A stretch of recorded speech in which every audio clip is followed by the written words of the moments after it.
몇 억 년 먼저 지구에 나왔거든요. 세상을 보는 따뜻한 시선. 정용실의 뉴스 브런치.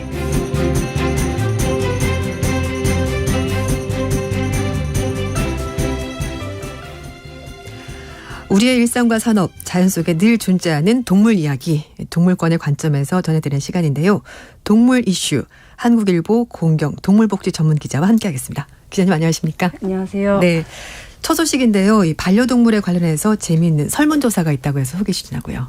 예, 농림축산식품부가 전국 성인 5,000명을 대상으로 동물보호 국민의식조사라는 걸 했습니다. 네. 이 결과 국민 4명 중 1명이 반려동물을 키우고 있었고요.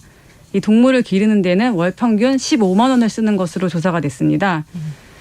재미있는 거는 이 보호자가 20대인 경우에 21만 원을 쓰는 걸로 조사가 돼서 다른 연령대보다 높았고 네. 또 1인 가구 역시 17만 원으로 평균보다 조금 높았습니다. 20대면 사회초년생인데 한 달 20만 원씩 꽤 예. 많이 쓰는 것 같네요. 예. 그럼 주로 어떤 동물들을 많이 기르던가요? 예, 어떤 동물을 기르나 봤더니 네. 역시 예상대로 75%는 개를 기르고 있었고요. 약 이제 28%는 고양이를 기른다고 답했습니다. 이게 이제 개나 고양이를 함께 키우는 경우도 포함된 수치인데요.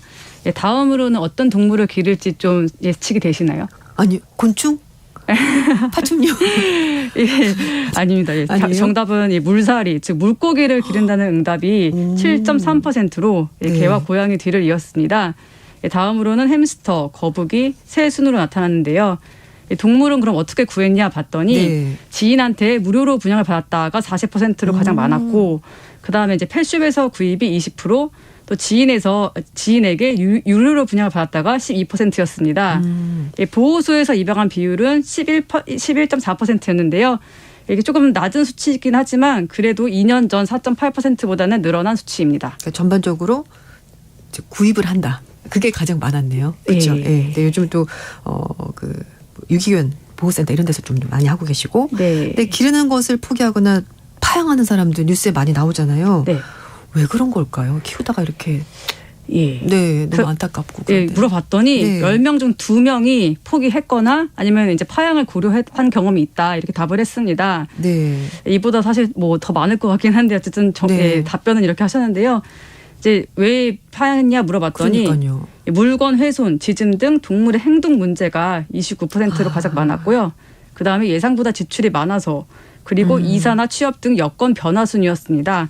그래서 이 포기나 파양을 줄이려면은 입양할 때 이 본인의 라이프 스타일을 고려해서 네네. 예, 그에 맞는 동물을 입양하는 게 좀 중요해 보입니다. 네, 그런 것 같습니다. 다음 소식은 재개발 관련 소식이라고요. 예, 맞습니다. 네. 전국 곳곳에서 재개발이 이루어지고 있습니다. 그런데 이곳에서 발생하는 문제가 있는데, 사실 이곳에서 살던 고양이들입니다. 사람들은 떠나도 이곳을 터전으로 삼는 고양이들은 떠나지를 못합니다.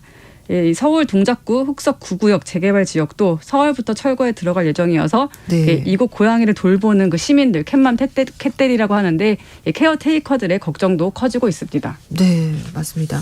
제가 아는 지훈도 재개발 지역에서 캣맘으로 활동을 하고 있거든요. 직접 먹이를 주면서. 근데 이게 고양이들을 이주시키는 게 어려운 일입니까? 예, 왜냐하면은 네. 고양이들은 영역을 지키는 영역동물이기 때문입니다.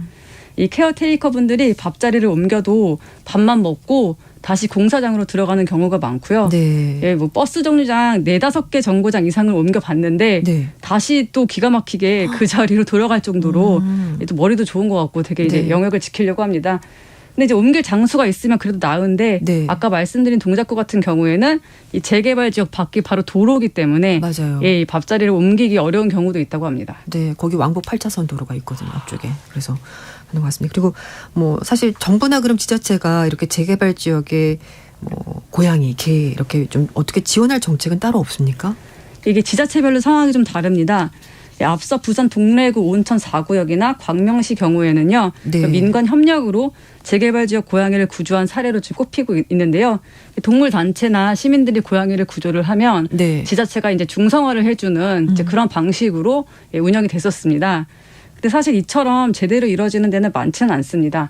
네. 서울, 부산, 경기도에는 도시정비촉진지구 내에 그 길고양이 보호와 구조를 위한 노력을 해야 한다는 그 내용이 있는데 네. 이게 사실은 이제 의무가 아니라 해야 한다. 권고 처벌 같은 건 없는 거죠. 없죠. 그렇죠. 권고 수준에 그치는 거기 때문에 네. 좀 실효성이 없는 게 문제입니다. 그러니까 뭐 사실 키우던 고양이를 내가 재개발하면서 이 동네를 떠난다고 했었을 때 버리고 가도 예. 처벌할 규정이 아무것도 없다라는 거잖아요. 그렇죠? 아, 그거는 유기이기 때문에 이제 처벌할 수 있는데 네. 예, 여기서의 의미는 이제 이 지자체가 뭔가를 할 때 이제 할 수 있다. 뭐 이렇게만 되어 있기 때문에 네. 노력해야 된다. 이렇게만 돼 있잖아요. 네. 그리고 이제 구체적인 내용이 없기 없다. 때문에 그 실효성이 좀 부분입니다. 떨어지는 부분이네요. 예. 지금 서울시의 도시정비 사업 추진 구역이 517곳에 달한다고 네, 하는데요. 많습니다. 네. 그럼 재개발 지역 고양이들을 위해서는 실질적으로 좀 어떤 도움을 줘야 될까요?